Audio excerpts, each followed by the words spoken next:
Morning everybody, 27 October, southern Colorado, where we've had a whole lot of trailing that went through yesterday all the way from here back across Utah, Nevada, Arizona, into California. It is this impulse which will create the gyre, G-Y-R-E. It is a gyre. It will be the symbiosis between this energy, this cold, dry Pacific energy that will merge with Hurricane Sandy. And they've been profoundly engineering this. Here's a trail, here's a cross trail, breaking it in half, and then just some cirrus kind of weeping out as the cold air is now up to the north, racing east. We had some temperatures in far northwestern Canada, the Northwest Territories, that were 11 below zero this morning, and widespread stretches of Alaska are in the single digits above 2 below zero. This is what's kind of weird, and I just don't know how this is going to translate to video. But these little fragments of clouds, and they're not cirrus, they're not cumulus, but they're bloody low. They are low, low, low clouds. You know, they're probably sub 15,000 feet. And there's just nothing in the books that would describe what type of clouds these are. And this is the issue with geoengineering, is that we are forcing the atmosphere to do things that it has never done before. And the clouds are the biggest, how do I want to say, the signpost to show you that things are not right. It's because the clouds are in the not the right shape, they're not at the right altitudes, they're not in the typical formations. We'll do a little satellite discussion, and from what I was seeing last night, it was looking like Sandy was going to be pulled back inland, not necessarily through New England, but across Pennsylvania. The next model run is in process now, and that'll give us a little bit of clue as to where Sandy will make landfall and then loiter over the hills, the deciduous tree-rich areas of Pennsylvania or New York State, where there's still a lot of trees, a lot of leaves on the trees, which could spell a lot of damage, a lot of downed trees.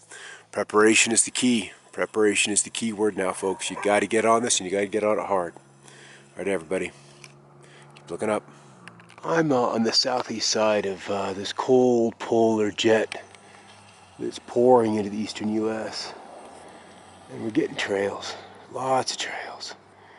Well, I shouldn't say lots, because I've seen lots, and this isn't lots. But what I am seeing is that they're very interested on the southern extent of this polar push of air that will turn Sandy into something else. And so we've had a stripe come along through here. This one was the one that sparked me to get back outside and have a look. I got outside and we've just had this crossflight that was interested in this little segment of a trail. This is a prime example of why the trails are important to these people. A little bit fluoresces, a little bit remains in existence, and another plane comes along and investigates or marks off that spot. The thing is, they knew this segment was going to persist, and they knew that this plane needed to come along and hit it. So, you know, there's nothing haphazard, and I don't know how many hundreds of times I've said that, but that's just the way it is. This is an incredible game of precision, of ballet, of exactness in the sky.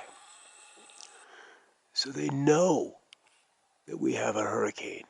They know Sandy is going extratropical. They know. And they have a fleet of planes that numbers likely globally in the thousands to deal with this. So this is like a drape being dragged across a floor. And you can see how it's curling. It's being pushed aggressively to the south or to the right side of the screen. And then the powders are trailing off this way, to the left, to the north.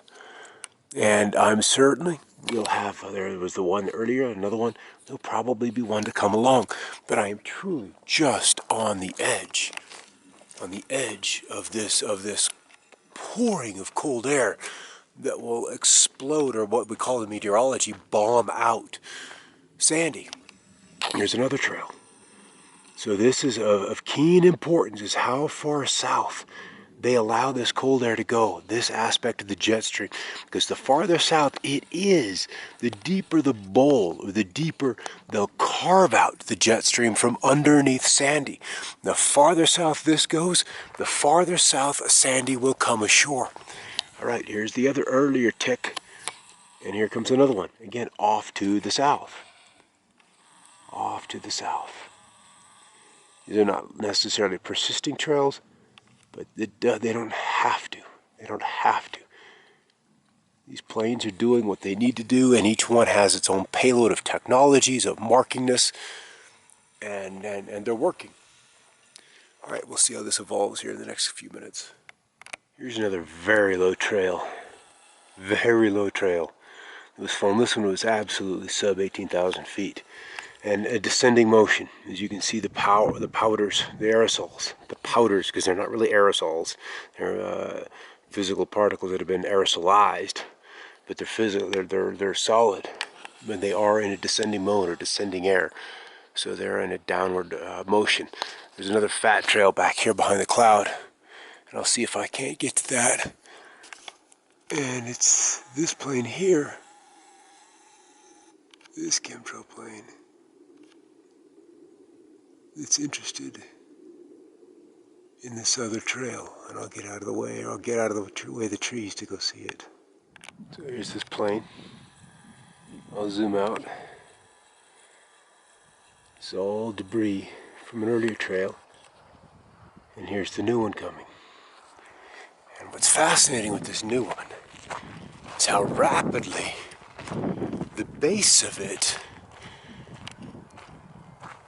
has been the formation of this new cloud.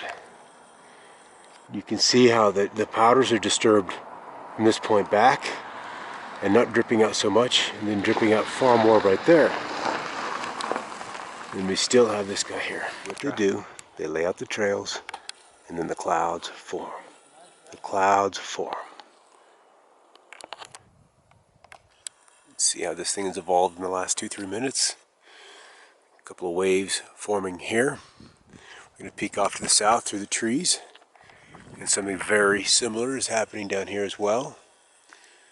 There's arcing formation, standing wave that the clouds must crest before they show up on the other side. Same thing is happening with this. The trail being the mark to signify where this is happening. And it all can be observed from space. Schriever Air Force Base and Honeywell. The two together have this constellation of satellites where this can be seen and observed. I'm going to swing around to the north. Another cloud here. Another chemtrail off to the top of it. Chemtrail precisely to the top of the cloud. And if they're concerned about this, and we have seen undoubtedly thousands of chemtrails in and around Sandy, they are keenly aware of where she is going and headed and the exact strength of that storm. Sandy does not have to make landfall. They could have put up a trough in the west, and that would have driven Sandy or let Sandy continue out to sea rather than creating this two-storm gyre, which would enlarge Sandy and folded her back onshore with a retrograde motion. She could have stayed at sea and nothing would have happened except some rain on the southeastern coastal areas. That could have happened, but it didn't happen because they want a disaster for some reason that probably will not become apparent until days, if not weeks afterwards. So he just finished that and swung around to the west, and now we've got another investigative flight. We'll see if his trail goes marking or permanent once it hits this other one just crossing the mountains right now. That'll be interesting. Yep. This trail is starting to stick.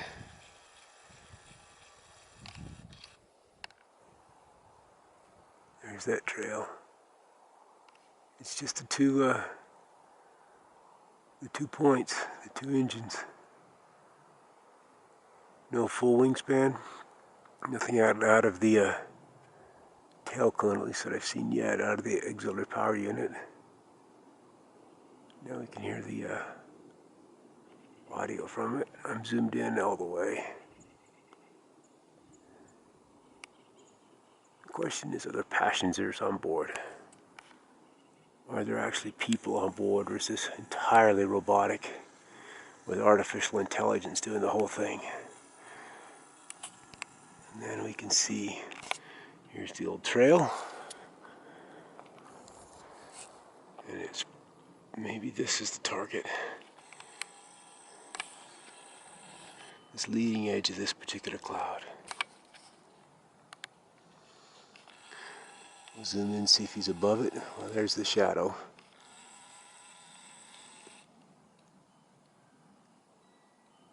So he's pretty much at cloud height.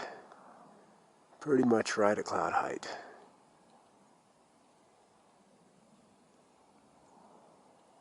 As he treks off to the east. He's at cloud height. I'm sure there'll be many more through the afternoon, as it is this part of the storm that is crucial to where Sandy makes landfall. Coming back outside after an hour break, lots of different cloud types have rolled through here over the last hour, and I just haven't been able to get out there and grab them all. I have remnants of a trail here that's rather low, and a more faint one up in this direction. And then as we look southbound, still more this mottled look, but there's still the residuals of a trail there. But what is kind of fascinating is what's happening beyond this tree. And just all of this curlingness, this business, this is odd. This is odd, especially when the jet stream is supposed to be moving so quickly, so fast, that these clouds should be streamlined and rather smooth, and without a whole lot of, how do I want to say it, directional texture would be the word I would use. It just tells me that so often these days, clouds are not flying with the wind. They are attached to some other energy. Come off to the south. The chemtrail showing up, coming out of these clouds, out of this lenticular-like formation that is over the southern end of the Sangres. Here's one low and slow. U.S. Air. Working, wonder if he'll turn on the mixture as he flies into what was an older trail that is nearly faded out. Low and slow. Our eastern skies have cleared up. That was a bad zoom, wasn't it now? But our eastern skies have cleared up. All that business is gone. And it's moved to the west. It's moved to the west. So now here we have a renewed interest in what's happening west of here. And on satellite, and I'll show you here this in just a little bit, there's an intense amount of new trailing off the Pacific Northwest coast. And in developing that ridge of high pressure, which is what looks like it happens, it strengthens the long wave trough that will be established over the eastern U.S. And then, more importantly, there's a massive ridge sitting out over the mid-Atlantic, or actually not even the mid-Atlantic, but the western Atlantic. And that ridge in the western Atlantic will keep Sandy and that whole storm from progressing eastbound. It blocks its movement. And in blocking the movement of Sandy, then we see the monumental rains that everybody is afraid of. So by establishing these ridges of high pressure, you constrain the movement of the lows. And if you have a low pressure that you're exceedingly interested in maintaining integrity or maintaining its location, you have to block it in. And they do that by building high pressures. That's what's happening off the western part of the U.S. It's what's happening out into the western Atlantic. And in doing so, you block in the ability of Sandy to progress out into the open ocean. And so what is happening in the western U.S. plays directly into what happens with Sandy, and then of course along the wave train off to the east. And so this big old fatty crossed this other trail, and I suppose in time, when we see the two trails deform, it'll be apparent as to why, but it isn't immediately right now. So that plane we were watching just come over the horizon. Just left this pup. Part of it stayed.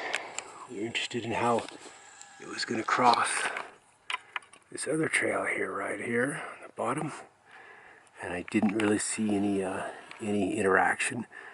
My angle's a little too oblique to really pick it out, other than the trail here ends, and it was a faint cloud, probably a remnant of an earlier trail right there.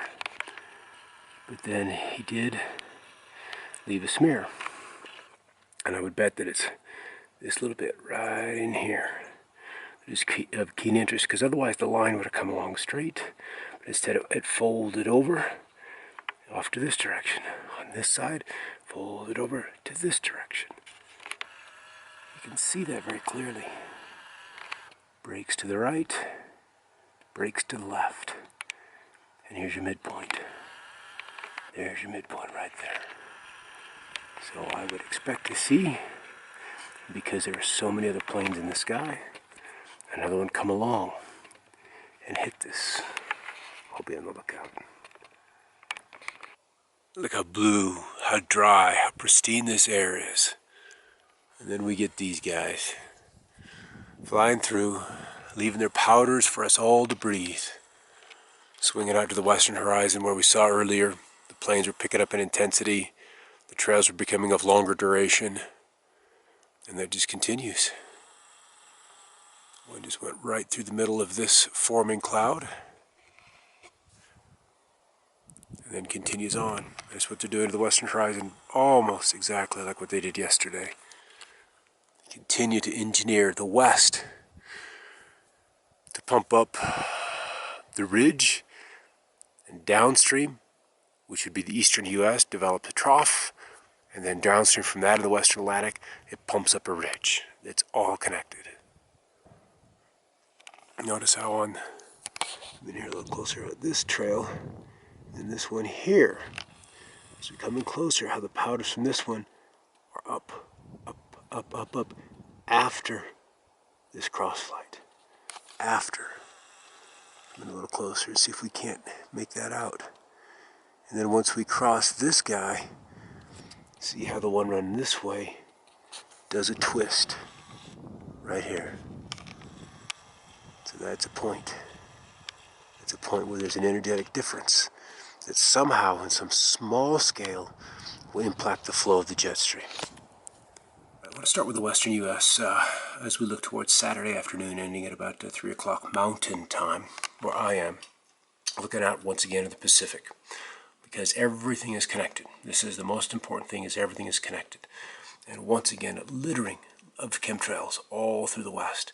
As you dig this trough, which appears that that's what's happening, then this trough is deeper through the entirety of the U.S., and that pumps up a ridge ahead of Sandy, downstream of Sandy, so that when you do that, she has no place to go. And then we see this little thing. You can see some of these trails, these clouds of this right here, moving independent of the rest of the stream of the clouds. Watch once more time. Boom, look at that right through there. And so we have all of these trails digging this trough out west. And I'll show you how that connects to Sandy in just a moment. This picture came in via a reader on Facebook. And you can see all of these lines, all this gridded action that is a result of chemtrails in and around the Georgia coastal areas. In fact, in the entirety of the Peach State, dealing with chemtrails today, and that is not unique. That is not unique. We saw the west, we saw those trails out there, and how they're developing the trough in the west to capture. And you can see the trough here. And as this thing digs deeper, the deeper it goes, it begins to undercut here and not push Sandy out of the way, because we've got a blocking ridge. We've got a ridge right in here that is not going to allow Sandy to move inland or move out into the Atlantic, but begin to fold her back into the coastal areas. And so we'll see the trails, first of all, out and through here. Believe it or not, in this easterly tropical flow, there's planes and engineering going on off in this direction. And then at this 8-kilometer resolution, it's kind of tough to pick out the trails here individually, simply because there are so bloody many of them. And this is where the imagery, the visible imagery, is somewhat better for that.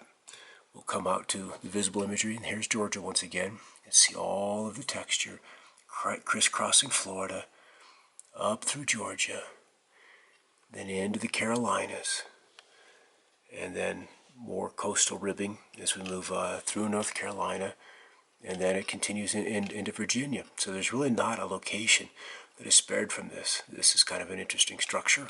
South of Richmond, some south of D.C. with the thickening trails striped across these openings. But when we step out into the Atlantic, you can see all these holes. And if you've been a watcher of mine and seen some of my videos, then you know how keenly aware I am of these holes and how the weather seems to bend and fold around them. It's like they're bending the ley lines of the atmosphere of the planet so they can shape how the water flows around them. So this is the center of Sandy, and it's not circular. Yes, there are bends in there, but there are these very funky shapes. There are these squarish shapes. And this kind of texture should not happen in what could be best termed as a whirlpool. Here's a nice hole. Here's another nice hole. And then it continues on. These two are related. And so there's all of this geometry embedded within these storms. And they use the straight lines of the chemtrails to keep everything in alignment.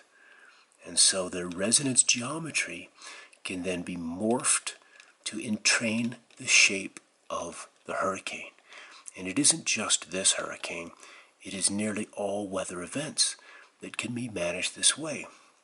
Delaware, across this narrow strip of this small state, all of these trails extending on up into New Jersey. And so the new models are bringing in Sandy not in the Long Island, the Hamptons, Bridgeport, New York City area, but farther south. Not quite as far south as Cape May, although the new guidance that comes in tonight may indeed bring her that far south. But how that happens with this storm is determined out west. The strong squirting jet stream that I have been seeing in the western states. Because I'm here, right at this little notch in the mountains, and I'm looking east, and I've been shooting the chemtrails along this squirt, this shot, a very smooth cloud that originates just west of Fort Collins and along the Front Range, and then angling down towards the panhandles of Texas and Oklahoma. This is what I have been observing. I'm going to switch over to another western shot. Come on in. And it's this cloud that is the back edge or a portion of this very strong, powerful southbound jet stream. And it is that is digging out the hole or the future home of Sandy. And what makes this storm so dangerous or such a flooding threat? Let's go to the forecast. Let's go to Tuesday morning, the 30th. And we'll look at the whole northern hemisphere. Come back in, and this is what will eventually be the trough that holds the cold Pacific energy that's coming in now in combination with Sandy. More importantly is this ridge. From the Canadian Maritimes up to not quite to Greenland, but certainly through Baffin Island and then out past Bermuda. It is this ridge that keeps this storm from going. This is almost a Rex block, but it's more like an omega block. The Greek letter omega makes this sort of shape. And when you have the atmosphere in this convoluted, highly meridional flow, things move very slowly. And that ensures that what will remain of Sandy will rain and rain and rain across that part of the country for several days. Here's the visible imagery as we get very close to sunset with Sandy. And we see there's kind of the core. You can still see some convection going on with the tops. They're still billowing up. This is my favorite time to look at the visible imagery. And then as we get to Florida and through Georgia, you can see this top canopy of energy coming out and around. As the storm curls this way, there's still this outbound flow. And then the Arctic air, the colder air, that cold frontal boundary is right in through here. You can see the back edge, the cumulus, begin to plunge southbound. And then where I am, out west, here's that cold air pouring southbound out of Canada. You can see the tracks in here. You can see these unusual shapes beginning to manifest as the engineering commences. I'd love to see what this looks like from folks northwest of Oklahoma City, coming into Bartlesville, Tulsa. It's past Gage.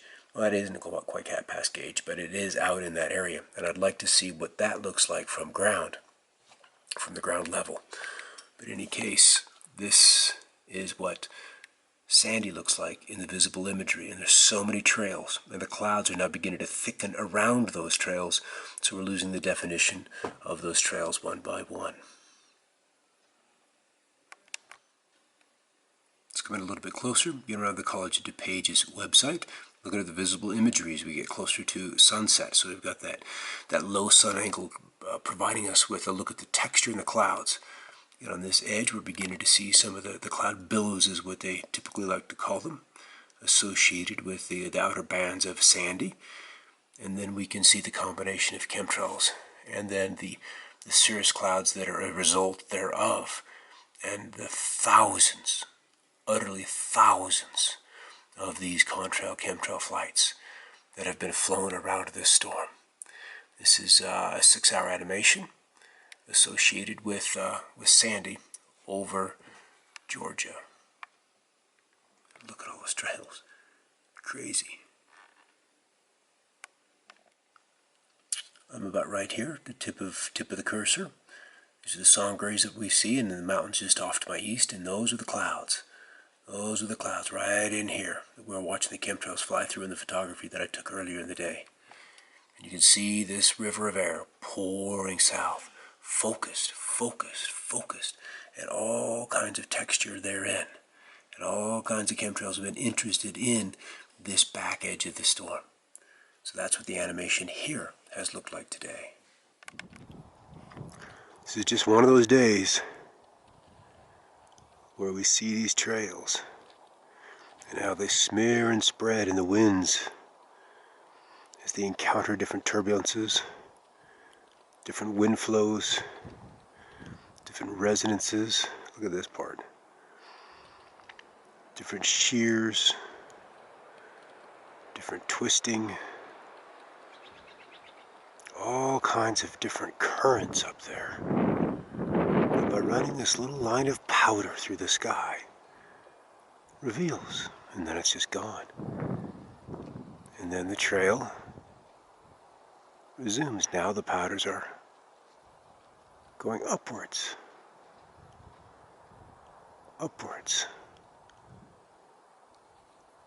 out of this fresh plane. Oh, Southwest Airlines, what are you doing to our skies? Suppose if this were wartime, and we were seeing these bombers flying overhead, and they had Japanese markings, or Russian markings, or German markings, we would be in arms, them invading our airspace.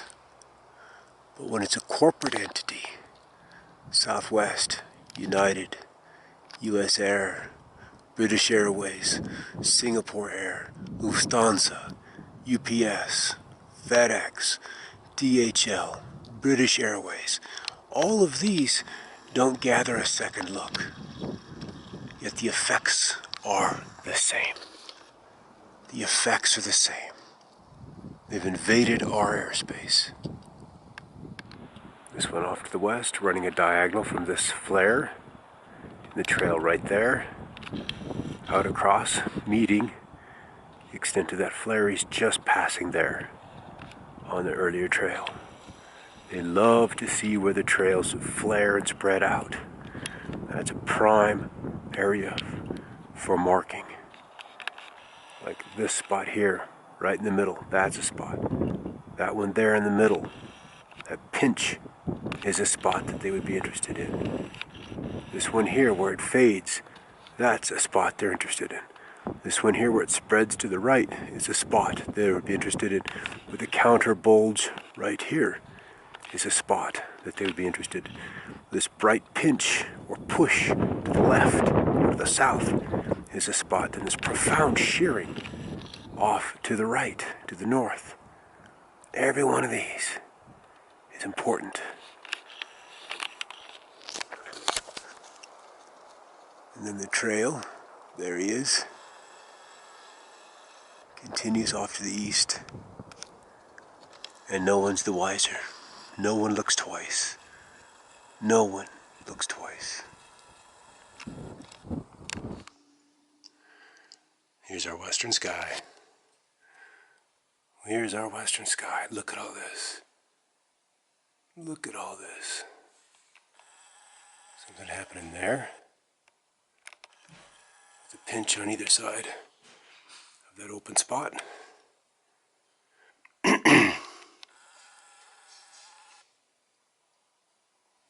Texture in here. Our sun, let's see if we can iris down a little bit. Look at all this. This is not condensation. There's something else here. Each one of these little stars or circles off to the edges of trails seems to be of interest to them. In any case, we're just 2 days away from landfall from Sandy. And I'll get this posted up tonight. Alright guys, truly, keep looking up.